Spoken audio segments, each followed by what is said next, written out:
मर्द ने बस जरा सा जमीन पर मारा ही था, पर उसे क्या पता था कि वहीं से एक अद्भुत दैवी धनुष निकल आएगा। वो खुशी से चिल्ला उठा, अब तो किस्मत खुल गई। तुरंत धनुष उठाया और उसे ध्यान से देखने लगा, लेकिन अगले ही पल आसमान से एक चमकती हुई रोशनी की तलवार प्रकट हो गई।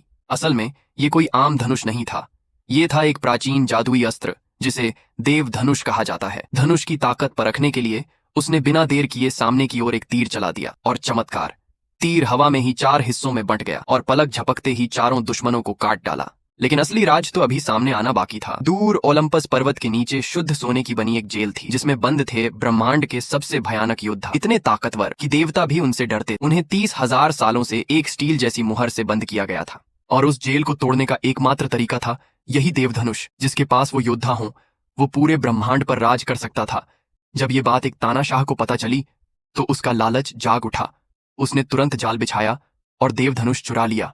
फिर वो अपनी लाखों की सेना लेकर दिन रात चलते हुए ओलंपस की तलहटी तक पहुंचा। वहां उसने देवधनुष निकाला और जेल को तोड़ने की कोशिश की। जैसे ही तीर छोड़ा गया, एक चमकदार रोशनी आकाश चीरती चली गई, और उसी के साथ 30,000 सालों से कैद वे योद्धा जमीन फाड़ कर बाहर निकला। मगर तभी आसमान से सोने की किरणें गिरने लगी। देवता स्वयं पृथ्वी पर उतर आए थे। अब शुरू होने वाली थी मानव और देवों के बीच एक महायुद्ध।